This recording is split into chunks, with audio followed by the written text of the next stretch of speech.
Selamat malam, saya Ayu Octavian NIM 1801552023 akan mempresentasikan tentang proses scraping, filtering, templating, dan clustering. Yang pertama, saya akan membahas tentang proses scraping. Scraping sendiri yaitu digunakan untuk mengambil data dari sebuah website dan menggabungkannya dalam sebuah website baru. Web scraping juga salah satu metode yang bisa kita gunakan dalam mengumpulkan data dari internet. Selanjutnya, saya akan mempraktekkan langsung web scraping dalam Python. Sebelumnya ada beberapa library yang kita butuhkan, yaitu seperti Beautiful Soup, yaitu merupakan sebuah library Python yang memungkinkan kita untuk melakukan scraping dengan mudah dan cepat. Langkah pertama, kita install Beautiful Soup. Saya install lewat cmd ketik pip install Beautiful Soup 4. Selanjutnya, saya buka Google mencari web yang akan di scraping. Saya mengambil contoh web tentang COVID. Di sini saya melihat statistiknya dulu, dan nanti saya akan ambil. Country-nya Indonesia aja. Ini webnya, di sini menampilkan update COVID di seluruh dunia, tapi saya akan mengambil yang di Indonesia. Ini adalah update COVID di Indonesia yang di scrap, yaitu jumlah kasus COVID di Indonesia, jumlah kematian, dan yang udah sembuh. Nah, ini cara untuk mengetahui. Jadi klik kanan, lalu klik inspect. Di dalam inspect ini bisa melihat elemennya, bisa melihat kelasnya, ID-nya, dan lain sebagainya. Di sini saya hanya mengambil kasus COVID-19, kasus kematian, dan yang berapa yang sembuh dari COVID-19. Selanjutnya membuat script scrapingnya. Lalu import request. Selanjutnya import package Beautiful Soup-nya.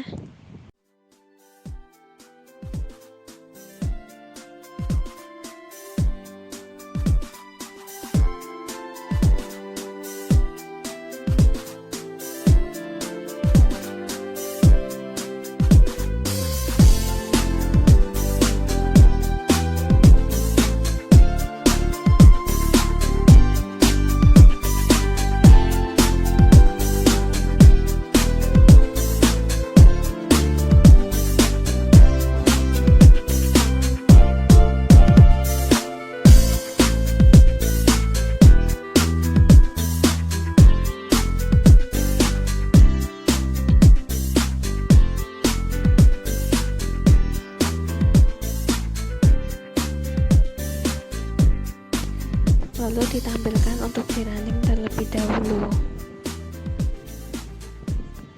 Script ini isinya ada page kontennya.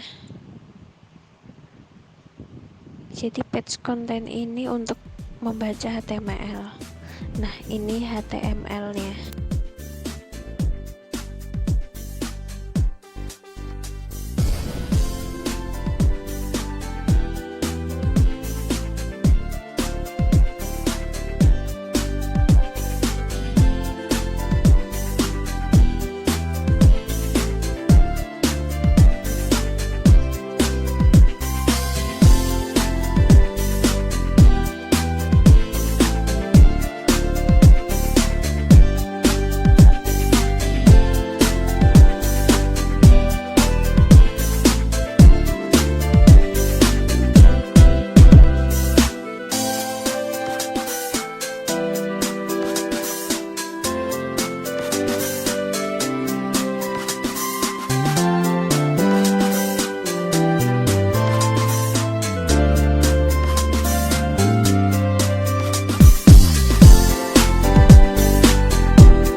Di sini bisa melihat dan menampilkan kasus coronanya, jumlah kematiannya, dan kesembuhan dari kasus COVID-19.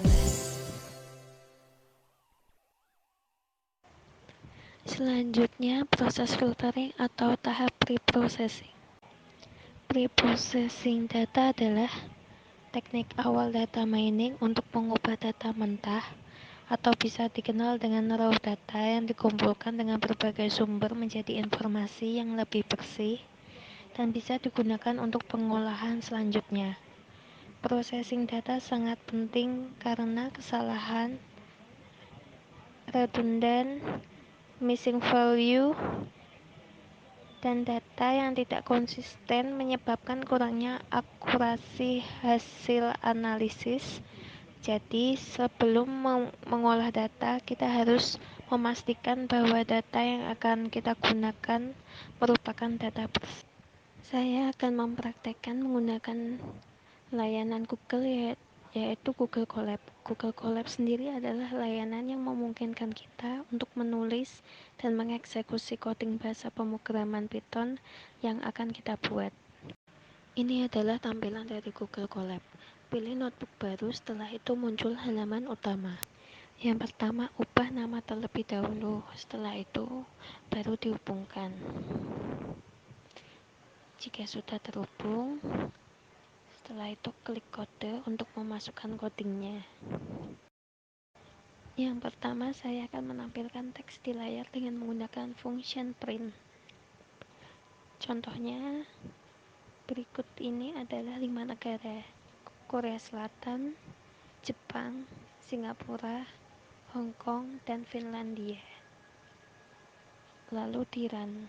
Ini adalah hasil dari baris di atas. Selanjutnya pada tahap pre-processing yang pertama yaitu lowercase.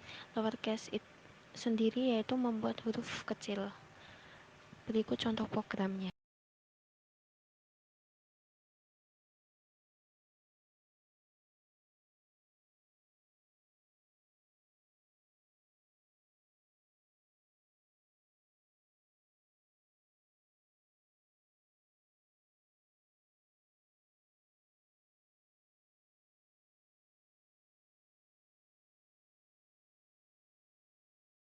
Ini hasil dari lowercase membuat huruf kecil. Yang kedua, program untuk menghapus angka. Contoh programnya.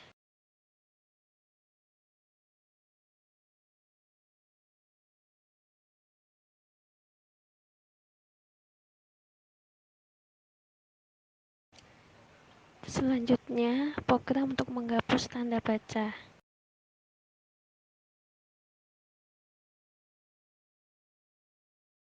Yang keempat, program untuk menghapus karakter atau white space.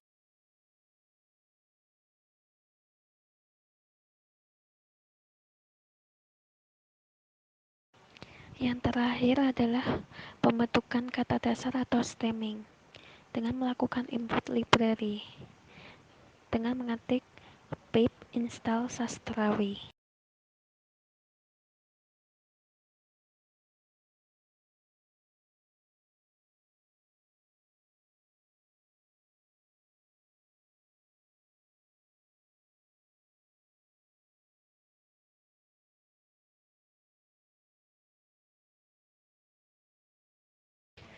Selanjutnya adalah term frekuensi, inverse dokumen frekuensi atau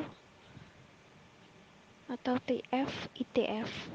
TF-IDF merupakan salah satu metode statistik yang digunakan untuk mengukur seberapa penting suatu kata terhadap suatu dokumen tertentu dari sekumpulan dokumen atau korpus. Term frekuensi terdapat opsi pemula yang dapat digunakan untuk mempresentasikan term frekuensi. Formula yang paling sederhana adalah dengan menghitung jumlah kemunculan suatu term atau suatu kata pada suatu dokumen. Selanjutnya, inverse dokumen frekuensi sama halnya dengan term frekuensi. Di sini juga terdapat beberapa opsi formula yang bisa digunakan untuk mempresentasikan inverse dokumen frekuensi. Formula yang paling sederhana adalah dengan menghitung nilai log dari pembagian antara total jumlah dokumen dalam suatu korpus dengan jumlah dokumen yang mengandung term tertentu, dan ini ekspresinya secara matematis. Selanjutnya membahas tentang clustering. Clustering adalah proses untuk mengelompokkan sebuah objek menjadi kelompok berdasarkan tingkat kemiripannya. Konsep dasar clustering. Hasil clustering yang baik akan menghasilkan tingkat kesamaan yang tinggi dalam satu kelas dan tingkat kesamaan yang rendah antar kelas. Dalam clustering dikenal 4 tipe data. Keempat tipe data pada tersebut adalah: yang pertama, variabel berskala interval; yang kedua, variabel biner; yang ketiga, variabel nominal, ordinal, dan rasio; yang keempat, variabel dengan tipe lainnya. Syarat clustering: yang pertama, skalabilitas; yang kedua, kemampuan analisa beragam bentuk data; yang ketiga, menemukan klaster dengan bentuk yang tidak terduga; yang keempat, kemampuan untuk dapat menangani noise; yang kelima, sensitivitas terhadap perubahan input; yang keenam, mampu melakukan clustering untuk data dimensi tinggi; yang ketujuh, interpretasi dan kegunaan. Selanjutnya, hierarchical clustering. Pada hierarchical clustering, data dikelompokkan melalui suatu bagian yang berupa hierarki, di mana terdapat penggabungan dua grup yang terdekat di setiap iterasinya, ataupun pembagian dari seluruh set data ke dalam cluster. Langkah-langkah melakukan hierarchical clustering: yang pertama, identifikasi item dengan jarak terdekat; yang kedua, gabungkan item itu ke dalam satu cluster; yang ketiga, hitung jarak antar cluster; yang keempat, ulangi dari awal sampai semua terhubung. Selanjutnya, partitional clustering. Partitional clustering yaitu data dikelompokkan ke dalam sejumlah cluster tanpa adanya struktur hierarki antara satu dengan yang lainnya. Contoh metode partitional clustering yaitu K-means, fusi K-means, dan mixture modeling. Metode K-means merupakan metode clustering yang paling sederhana dan umum. Langkah-langkah algoritma K-means. Langkah yang pertama, tentukan beberapa banyak cluster K dari dataset yang akan dibagi. Langkah kedua, tetapkan secara acak data K menjadi pusat awal lokasi cluster. Langkah ketiga, untuk masing-masing data, temukan pusat cluster terdekat. Langkah yang keempat, untuk masing-masing cluster K, temukan pusat luasan cluster dan perbarui lokasi dari masing-masing pusat cluster ke nilai baru dari pusat luasan. Langkah kelima, ulangi langkah ketiga dan kelima hingga data-data pada tiap cluster menjadi terpusat atau selesai. Sekian presentasi dari saya, terima kasih.